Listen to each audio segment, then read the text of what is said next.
ആദരവായ റസൂലുള്ളാഹി സ്വല്ലല്ലാഹു അലൈഹി വസല്ലമ തങ്ങൾ ഈ 3 കാര്യങ്ങളിൽ നിന്ന് എപ്പോഴും അവിടെ നിന്ന് രക്ഷ തേടാറുണ്ടായിരുന്നു. ഏതൊക്കെയാണത്? 1. ദറക്കി ശഖാ, വലിയ ദൗർഭാഗ്യം കടന്നു വരുന്നതിൽ നിന്ന് അള്ളാഹിന്റെ റസൂൽ അവിടെ നിന്ന് രക്ഷ തേടിയിരുന്നു. 2. വസൂഇൽ ഖലാ ഔ ജഹദിൽ ബലാ, കടുത്ത പരീക്ഷണങ്ങളിൽ നിന്നും അല്ലെങ്കിൽ മോശമായ അള്ളാഹുവിന്റെ ഖലായിൽ നിന്നും. എന്ന് വെച്ച് കഴിഞ്ഞാൽ അള്ളാഹിന്റെ ഖല മോശമാണെന്നല്ല, മറിച്ച് അള്ളാഹു ഖല ആക്കുന്നതിൽ ചില ഷർറുകൾ സൃഷ്ടികൾക്ക് അനുഭവപ്പെട്ടേക്കാം.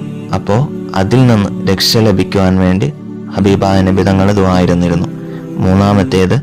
വശമാറ്റത്തിൽ ഔദാവ്, ശത്രുക്കൾ നമ്മുടെ പരാജയത്തിൽ സന്തോഷിക്കുന്നുണ്ടോ എങ്കിൽ അതിൽ നിന്നും ഒരു രക്ഷ ലഭിക്കുവാൻ വേണ്ടിയും ഹബീബായ നബി തങ്ങൾ അവിടെ നിന്ന് ദുആയിരുന്നിരുന്നു എന്ന് നമുക്ക് കാണാം.